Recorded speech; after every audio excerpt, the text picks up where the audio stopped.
오늘 이야기는 예수님께서 예루살렘에 입성하시는 이야기가 되겠습니다. 어느덧 벌써 예수님께서 3년간의 사역을 마치시고 마지막으로 예루살렘을 방문을 하십니다. 마가복음을 시작한 지 얼마 안 되는 것 같은데 우리가 21일 기도와 금식을 하면서 마가복음을 시작했는데 어느덧 예수님의 3년 사역이 다 마쳐지고 예수님께서 마지막으로 예루살렘에 입성하시는 그러한 이야기를 우리가 보게 됩니다. 이제 이곳에서 예수님께서는 모든 사역을 다 마치십니다. 마치시고 이제 십자가에서의 죽음을 이제 맞이하시게 됩니다. 30년 전에 세상에 오신 이후 예수님께서 마가복음을 시작하면서 그랬잖아요. 예수는 그리스도시요 하나님의 아들입니다. 가장 먼저 그것을 선포를 했었는데 그 오신 그리스도시고 하나님의 아들이신 예수님께서 세상에 오신 그 목적이 있잖아요. 그 목적을 이루는 그 일을 하기 위해서 예수님께서 예루살렘에 이제 입성을 하시는 것입니다. 그런데 예수님께서 예루살렘에 들어오시면서 예수님의 마음은 어떠했었을까? 이 날이 우리가 잘 알고 있는 것처럼 종려주일 또는 고난주일로 알려진 날의 이야기가 되겠습니다. 그 날 우리가 예수님 뒤에서 예수님을 바라보면서 예수님을 따라가기를 원합니다. 1절을 보겠는데요. 1절을 보니까 예수님께서 예루살렘에 가까이 오셨을 때 사람들을 먼저 예루살렘에 보내십니다. 제자 2명을 예수님께서 보내셨던 것입니다. 그러면서 그러시죠. 새끼 나귀 한 마리를 끌고 오라라고 말씀을 하십니다. 왜 새끼 나귀인가? 예수님께서 그것을 타시고 예루살렘에 이제 들어가시려고 그렇게 말씀을 하신 것입니다. 그런데 오늘 이 말씀, 우리가 읽은 이 말씀을 가만히 보게 되면요. 무슨 스파이 작업을 하는 007 영화 같은 그것을 보는 것을 우리가 볼 수가 있어요. 모든 것이 비밀리에 진행이 됐던 것입니다. 우리가 다시 한번 보기를 원하는데요. 2절을 보니까 예수님께서 이런 말씀을 하십니다. 너희들이 저 앞에 보이는 마을로 가라라고 말씀을 하십니다. 그곳에 가게 되면은 아직 아무도 탄 적이 없는 새끼 나귀가 하나 있을 것인데 그 나귀가 매여 있을 것인데 그것을 풀어가지고 이리로 끌고 오라라고 말씀을 하십니다. 그런데 만일 누가 왜 이러느냐라고 물으면은 이렇게 답하라고 하십니다. 주께서 쓰신다. 다른 설명은 필요 없고 주께서 쓰신다. 왜 이러느냐 하면은 주께서 쓰신다라고 답을 하라고 3절에 그렇게 기록이 되어 있습니다. 이 나귀의 주인이 누구인지는 밝혀지지 않아가지고 우리가 모르는데요. 이렇게 생각할 수가 있어요. 예수님하고 이 나귀의 주인하고 이 일이 있기 전에 이미 미리 말이 다 되어 있었구나 하는 것을 우리가 알 수가 있습니다. 분명히 이 사람이 누군지는 몰라도 예수님을 따르던 제자들 중에 한 명, 12제자는 아니더라도 많은 사람들이 예수님을 따랐는데 예수님을 좋아하고 예수님을 따르고 있었던 그들 중에 한 명이었구나라고 생각을 할 수가 있어요. 근데 예수님께서 그 사람하고 비밀리에 이것을 계획을 하시면서 암구호를 만들어 놓으신 것 같습니다. 아까 군인들이 쓰는 암구호 있잖아요. 적군인지 아군인지 알아보려면은 암구호를 사용을 합니다. 한국에서는 가장 유명한 암구호가 이거라고 그래요. 화랑 그러면은 담배. 그래가지고, 우리 아군이구나 해가지고 들어오게 했다고 그러한 기록이 있는 것을 봤는데, 예수님하고 이 나귀 주인하고의 암구호는 뭐였느냐? 왜 그러십니까? 하고 물어보면은 주님이 쓰신다. 이 말을 해야 되는 거예요. 이 말을 하면은 그 주기로 약속을 하셨던 것 같습니다. 그런데 이런 암구호가 만들어진 이유가 있습니다. 요한복음 9장 21절을 보더라도 우리가 알 수가 있는데요.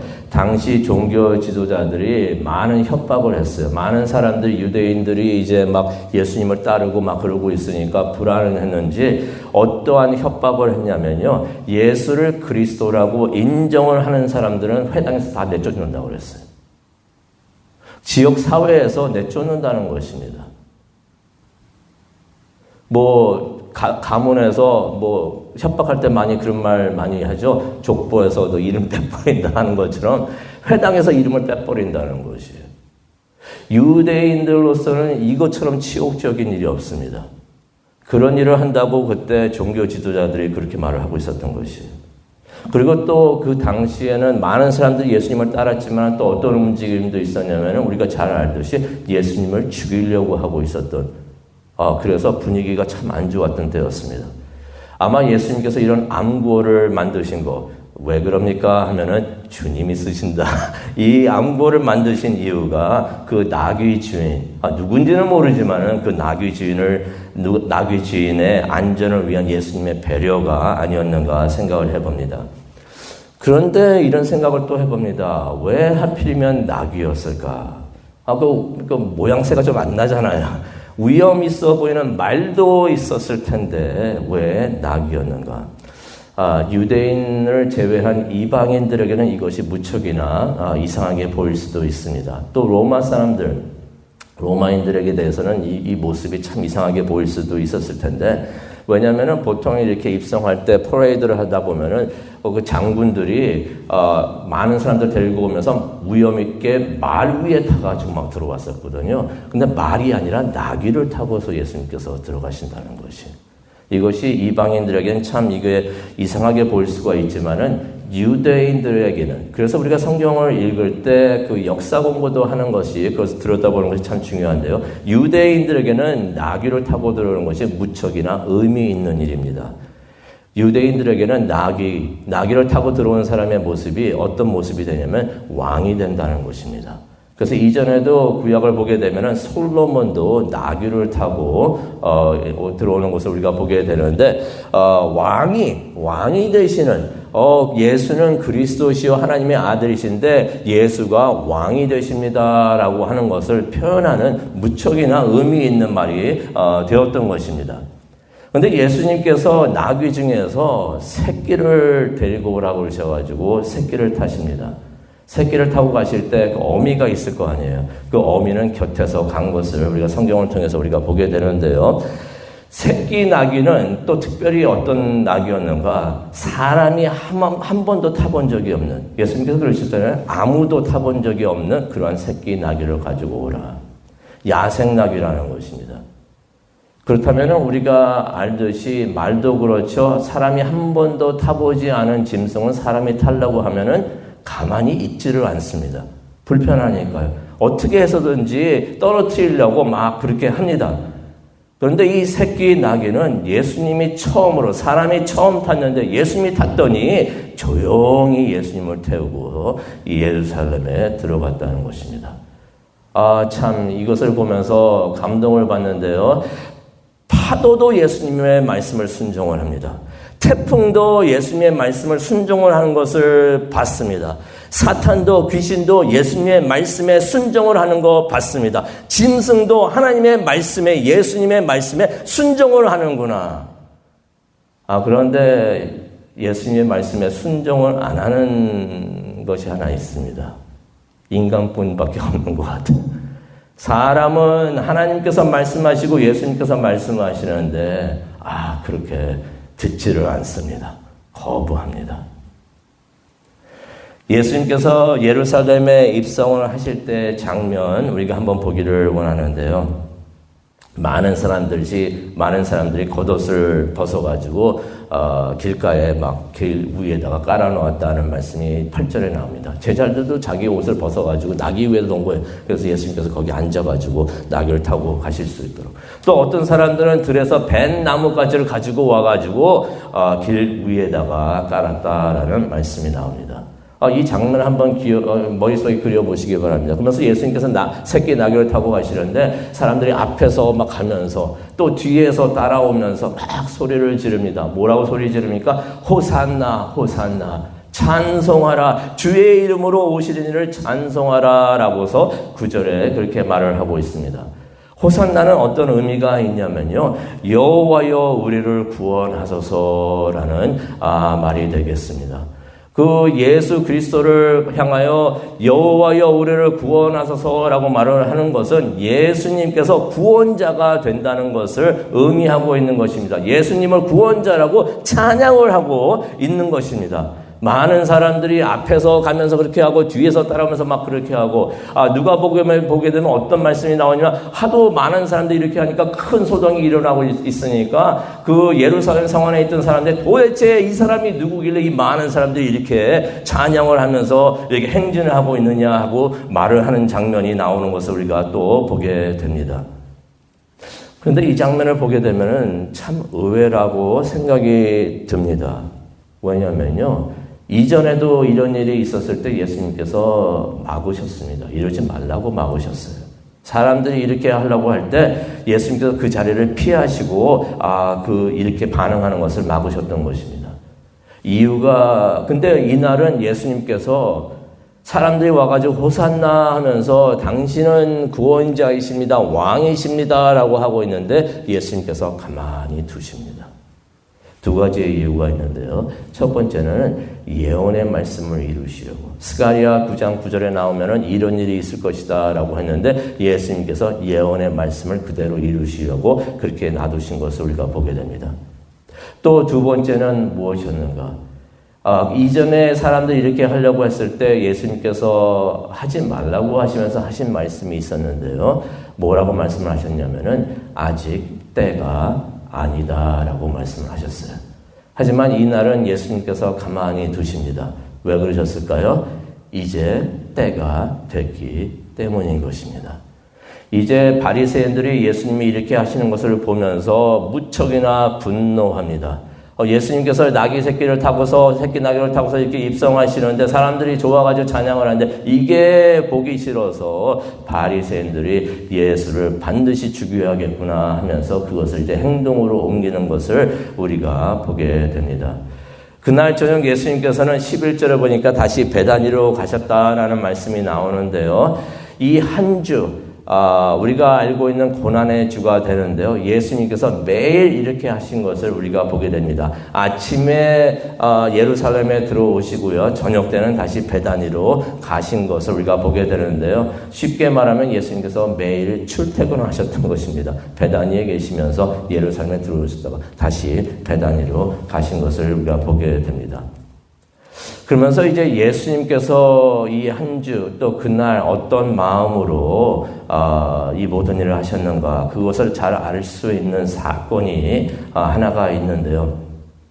예수님께서 14절에 나와 있습니다.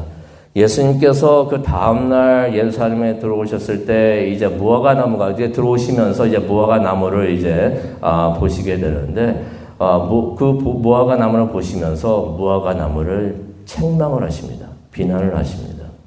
이게 참 의외의 장면이었어요.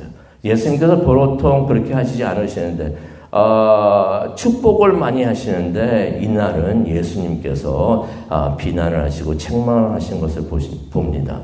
나중에 베드로가 이 사건을 기억을 해요. 너무나 의외이기 때문에 예수님이 이렇게까지도 하시네 하면서 의외라고 생각을 했기 때문에 베드로가 나중에 이것을 기억하고 이 장면을 설명을 하는데 21절에 나옵니다. 예수님께서 무화과 나무를 저주를 하셨다.